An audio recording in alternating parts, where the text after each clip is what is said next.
Pays-Bas, les champs de tulipes, le port d'Amsterdam, les canaux, les vélos, le berceau de Van Gogh, la Soussou. Un pays idyllique qui traverse pourtant une refonte radicale de sa politique interne. Le 22 novembre 2023, Geert Wilders remportait les élections législatives. Son parti pour la liberté, le PVV qu'il a fondé en 2006, est devenu pour la première fois la principale force politique au sein d'un parlement néerlandais très fragmenté. De 6 députés, ils sont passés à 24, puis 15, 20 et ainsi de suite jusqu'aux toutes dernières élections de novembre de l'année dernière où ils ont remporté 37 sièges. Ce qui est encore plus impressionnant, c'est qu'il y est parvenu alors qu'une bonne partie de l'opinion publique rejette son projet politique. Il est perçu par la société néerlandaise comme un homme politique d'extrême droite proche du pouvoir russe. On parle d'un nationaliste, d'un populiste, d'un eurosceptique, anti-immigration, d'un islamophobe et d'un climato-sceptique. Mais bizarrement, alors qu'il avait gagné les législatives, à la mi-mars, après 4 mois de débats intenses, Geert Wilders a annoncé qu'il ne deviendrait pas Premier ministre. À la place, on devrait voir un gouvernement de coalition se former, avec à sa tête un technocrate qui mettra tout le monde d'accord.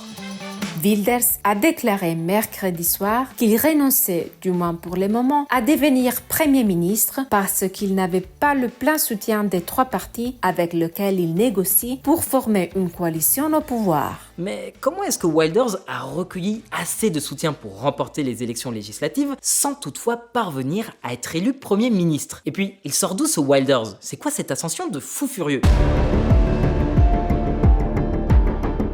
En fait, l'un des piliers de sa rhétorique, de son argumentation politique, c'est l'insécurité. Toute sa trajectoire repose sur un fantasme. Les Pays-Bas seraient sur le point de basculer dans une violence endémique. Le crime organisé et la délinquance commune sont devenus son gagne-pain. Les Pays-Bas sont-ils vraiment au bord du précipice? On va tout expliquer dans cette vidéo. Mais d'abord, pense bien à t'abonner, à liker et à partager. Et si tu veux taper la discute, tu peux nous écrire un commentaire ou nous envoyer un DM sur Insta. Allez, c'est parti!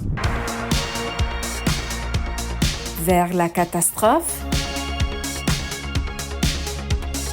Blâmer l'étranger a toujours été la marque de fabrique des mouvements nationalistes et populistes. Avant, c'était le juif, le tzigane, le polonais, l'italien. Aujourd'hui, c'est le syrien ou l'afghan. C'est un emballage idéologique pour les esprits médiocres. Oui, il y a des problèmes, ça ne sert à rien de faire l'autruche. Mais de là à diaboliser les étrangers pour son propre gain politique, faut quand même un compas moral sacrément déréglé. Wilders, il a combiné tous les clichés, mais surtout, il a 2 têtes de turc, l'économie et l'insécurité. Alors, pour le premier point, il y a aucun indicateur macroéconomique qui va dans son sens. Par contre, c'est vrai que le deuxième sujet est inquiétant.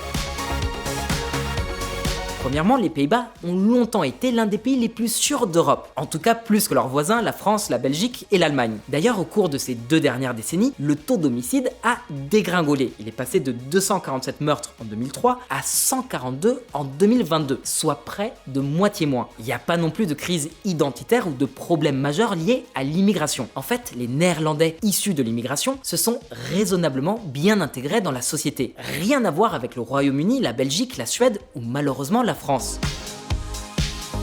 Tout n'est pas rose, bien entendu, mais c'est loin d'être la cata. Donc, en théorie, ça devrait aller. Alors, comment expliquer le sentiment d'insécurité qui a permis à Geert Wilders de remporter les législatives ?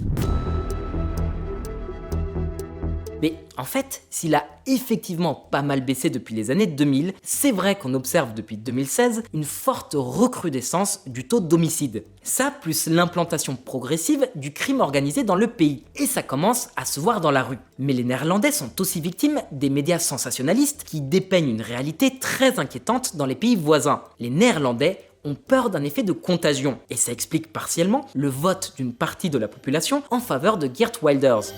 En 2022, la criminalité a enregistré une hausse de 17% dans la zone du Grand Amsterdam, dont 99 attaques à l'explosif contre des entreprises et des zones résidentielles, ainsi que des flux records de cocaïne via les ports d'Amsterdam. Dans les quartiers à problème du sud-est d'Amsterdam, de jeunes hommes font la queue pour commettre des assassinats au nom de gangs. Propos d'un enquêteur néerlandais sous anonymat. Mais pourquoi est-ce que les homicides repartent à la hausse alors que la tendance était très positive ces 2 dernières décennies? Qu'est-ce qu'il s'est passé entre-temps? Chapitre suivant. Le rejet du modèle belge. Les Pays-Bas sont clairement moins affectés que les autres États ouest-européens par la criminalité. Mais certains signes révèlent une tendance inquiétante, symptomatique d'une violence de plus en plus ancrée dans la société néerlandaise. Or, parmi tous les acteurs de la violence, il y en a un en particulier qui incarne le mieux le cas néerlandais. Référence au crime organisé. Ce type de criminalité s'enracine de plus en plus en Europe et constitue une menace grandissante pour la paix sociale. Jusqu'à récemment, ce phénomène était surtout observé dans des pays sud-européens, plus pauvres, comme l'Italie ou l'Albanie. Mais aujourd'hui, il se propage rapidement à travers le vieux continent, tandis que les acteurs du crime organisé, eux, se multiplient. Aux Pays-Bas, par exemple, on a constaté l'expansion rapide d'un groupe connu sous le nom de Mokromafia, littéralement la mafia marocaine. Celle-ci est notamment impliquée dans le trafic de coco. Or, cette mafia marocaine est essentiellement constituée de personnes soit nées au Maroc, soit dans d'autres pays du Maghreb, soit de personnes nées aux Pays-Bas, mais dont les parents ou les grands-parents ont immigré depuis l'Afrique du Nord. Alors, grosse précision parce que je vous vois venir. Ils ne sont absolument pas représentatifs de la communauté marocaine dans son ensemble. Comme on l'a bien précisé au début de la vidéo, celle-ci est très bien insérée dans la société néerlandaise. En revanche, ça explique aussi pourquoi le vainqueur des dernières législatives a bénéficié d'une certaine popularité. Aux yeux de ses partisans, les origines géographiques d'une partie des membres de cette organisation donnent du crédit aux idées d'extrême droite de Geert Wilders. Le truc, c'est que le Mokromafia continue de gagner en puissance et élargit progressivement ses opérations aux Pays-Bas, mais aussi en Belgique. Wilders a été condamné pour un incident survenu en 2014 lors d'un rassemblement électoral lorsqu'il avait demandé à ses partisans s'ils voulaient plus ou moins de Marocains aux Pays-Bas. Lorsqu'ils ont scandé « Moi, moi, moi », il a répondu « On va s'occuper de ça ». D'ailleurs, il n'y a pas longtemps, on avait sorti une vidéo sur comment la Belgique était en train de se transformer en un narco-État, une sorte de porte d'entrée de la drogue sur le sol européen. Le port d'Anvers est déjà le principal point d'entrée de la cocaïne sur le continent, dépassant de loin l'Espagne, la France et l'Italie. Sauf qu'à présent, les narcotrafiquants ont étendu leurs opérations au port néerlandais de Rotterdam. Rien qu'en 2023, les autorités ont saisi près de 60 tonnes de cocaïne, soit 20% de plus que l'année d'avant. On estime que tous les ans, les organisations narcotrafiquantes brassent environ 16 milliards d'euros aux Pays-Bas. Et la croissance de cette économie illégale n'est pas prête de s'arrêter. Il faut dire qu'ils sont ingénieux pour cacher les marchandises. En août de l'année dernière, les douanes néerlandaises ont saisi en une seule journée près de 8 tonnes de cocaïne planquée dans un conteneur de bananes en provenance d'Équateur. En même temps, c'est une spécialité équatorienne. Les bananes, j'entends. On t'en parle dans cette vidéo. Bref, voilà toutes les raisons qui expliquent que la société néerlandaise est inquiète de la dérive sécuritaire qui affecte le pays. Ils craignent de devenir une Belgique bis, d'où la victoire électorale de Geert Wilders, qui a fait de l'insécurité et de l'immigration son fer de lance. En tant que maire d'Amsterdam, j'observe que les Pays-Bas risquent de devenir un narco-État. Femke Halsema, maire d'Amsterdam. Pour l'anecdote, Femke Halsema est membre du parti de la gauche verte. Donc si même une femme politique engagée pour une société plus écologique, plus progressiste et plus tolérante dénonce une dérive sécuritaire, alors c'est que la situation est vraiment grave. Alors maintenant qu'on a établi la nature du mal en quelque sorte, pourquoi est-ce qu'on pense qu'il est si grave ? D'après les statistiques de l'Union européenne, près de la moitié de tous les homicides sur le territoire européen sont directement liés au narcotrafic. Par ailleurs, 40% des organisations criminelles actives dans l'UE se consacrent totalement ou partiellement à cette activité. Pour bien capter à quel point cette évolution est dramatique, on estime qu'entre 2011 et 2021, le marché européen de la cocaïne a augmenté de 416%. Donc, il y a une corollaire plus qu'évidente entre crime organisé et insécurité généralisée. Plus les narcotrafiquants sont implantés dans un territoire, plus la violence et la peur vont se propager aux autres couches de la société. Les Pays-Bas sont donc les plus vulnérables face à cette menace, juste derrière la Suède et la Belgique. Et on n'exagère absolument pas. La situation est devenue si incontrôlable que la Mokromafia constitue désormais une menace pour la sécurité de la famille royale néerlandaise et du Premier ministre. Aux Pays-Bas, la princesse héritière et le premier ministre menacés par la mafia de la drogue. La pression s'accroît sur les personnalités néerlandaises alors que 17 membres présumés de la Mokromafia sont actuellement jugés dans un centre ultra sécurisé de la banlieue d'Amsterdam. La Mokromafia pourrait bien être l'organisation criminelle la mieux structurée et la plus influente de l'Union européenne, juste derrière le syndicat du crime italien, la fameuse mafia. Surtout qu'une enquête de l'hebdo états-unien The Nation souligne que le choix d'implanter ces opérations criminelles en Belgique et aux Pays-Bas n'est absolument pas une coïncidence. En fait, ça s'explique par le contexte politique et culturel. La législation néerlandaise est plutôt tolérante à l'égard de l'usage et du trafic de stupéfiants. On considère qu'en Europe, c'est l'un des pays les plus laxistes en la matière. La Belgique, quant à elle, est réputée pour avoir un système judiciaire très procédurier, ce qui rallonge les délais d'intervention et complique la tâche des autorités et des forces de l'ordre. Mais ça offre aussi aux personnes interpellées, parmi lesquelles des individus suspectés d'appartenir à une organisation criminelle, plus de chances d'obtenir un non-lieu ou un acquittement pour vice de procédure. Mais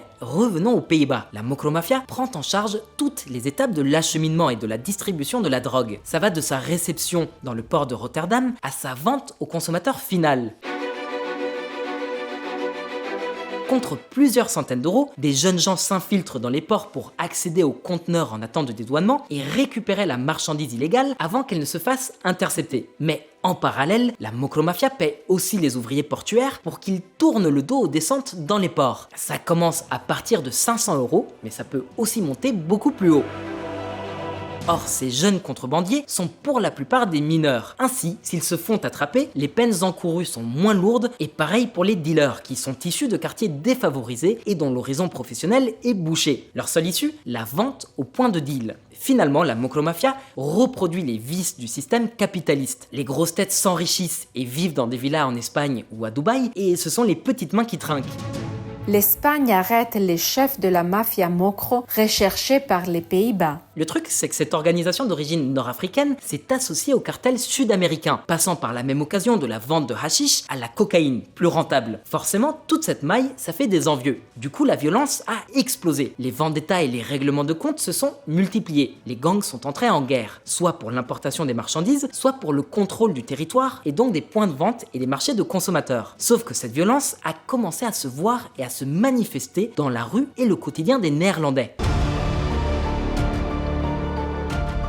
Le premier épisode mémorable qui a permis de prendre conscience de ce phénomène d'ultra-violence a eu lieu en 2012 à Amsterdam. Une fusillade a éclaté au cours de laquelle 2 hommes ont été tués. Puis les tireurs ont pris la fuite à bord d'un véhicule et ont engagé une course-poursuite avec la police qu'ils ont copieusement arrosée avec leurs armes automatiques. Ce genre de scénario s'est répété à plusieurs reprises tout au long des années, jusqu'à ce qu'en 2016, un narcotrafiquant a été décapité devant un bar à chicha à Amsterdam. Le problème, c'est que cette dérive sécuritaire a commencé à intimider la société civile. Par exemple, en 2018, un homme a été assassiné une semaine après que son frère a témoigné dans un procès contre des figures du grand banditisme. 1 an plus tard, l'avocat du témoin clé a lui aussi été assassiné à son domicile. Et en 2021, un journaliste d'investigation qui avait couvert l'affaire a été assassiné en plein jour dans un café d'Amsterdam.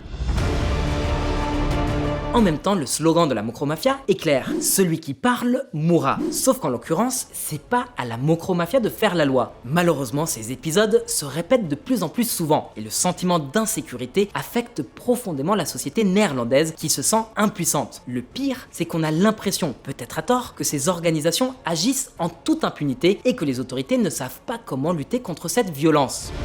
Aux Pays-Bas, la fin des 6 années des procès pour la terrible Mokromafia. Les 17 accusés, membres d'un groupe spécialisé dans le trafic de drogue, étaient parvenus à faire régner un vent de panique chez les magistrats et les journalistes chargés de l'affaire. 3 d'entre eux ont été condamnés à la perpétuité. C'est précisément la raison derrière la popularité de Geert Wilders, dont les positions anti-immigration et islamophobes semblent apporter une solution à la violence qui submerge le pays. Et le fait qu'une majorité des membres de la Mokromafia soit d'origine maghrébine vient étayer sa thèse. Sur Surtout que Wilders insiste que si rien n'est fait, les Pays-Bas s'engageront sur la même voie que la Suède et la Belgique. Le sujet est si explosif que l'actuel Premier ministre Mark Rutte et Geert Wilders sont à couteau tiré. Les débats publics ressemblent à des règlements de compte.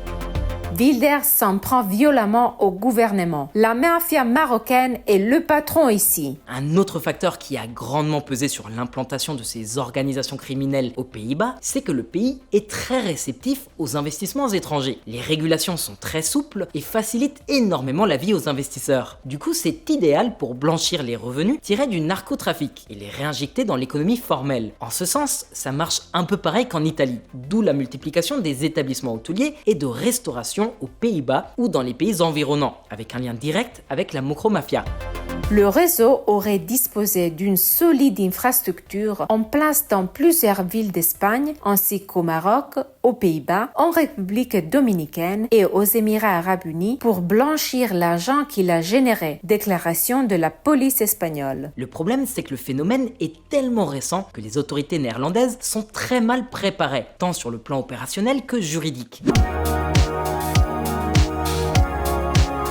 Par exemple, contrairement à Anvers en Belgique, les terminaux portuaires ne sont pas assez équipés pour détecter les marchandises illégales dissimulées dans les conteneurs en provenance de l'étranger. Ce n'est que depuis la fin 2021 que les autorités douanières ont commencé à acquérir des drones, des scanners mobiles et tout un tas d'autres équipements de surveillance et de détection. Et puis, on ne peut pas prétendre que les autorités néerlandaises ont été efficaces dans leur approche de la question, encore une fois handicapées par leur inexpérience. Déjà, leur méthode de lutte contre le narcotrafic est erratique et complètement dépassée et inadaptée aux méthodes auxquelles les trafiquants ont recours aujourd'hui. Ils en sont encore à essayer d'endiguer le flux entrant de produits stupéfiants dans les ports plutôt que de frapper directement le cœur de ces organisations criminelles. Sauf que la micromafia, elle, a toujours une longueur d'avance. Déjà parce qu'elle a massivement recours aux enveloppes sous la table. Un mineur qui récupère la marchandise illicite dans le port, c'est 500 balles. Soudoyer un ouvrier portuaire pour qu'il regarde ailleurs, encore 500 balles. Mais intimider quelqu'un d'encombrant, ou même un assassinat, ça peut chiffrer jusqu'à 50 000 €. Alors d'accord, c'est du net hors taxe, mais ça inclut quand même le véhicule, les préparatifs de l'opération, des armes intraçables et la rémunération du tueur à gages, qui doit être à la hauteur de la prise de risque et de la peine encourue s'il se fait choper. Le truc, c'est qu'à la différence de l'Italie, il n'y a pas encore de sanctions financières prévues pour confisquer l'argent de ces organisations. Elles peuvent donc utiliser leur trésor de guerre pour financer leurs opérations illicites. Donc, clairement, les Pays-Bas ont encore de la marge pour réaliser des progrès en matière de lutte contre la criminalité et notamment le narcotrafic. Reste à voir dans quelle direction le pays va s'engager. Ok,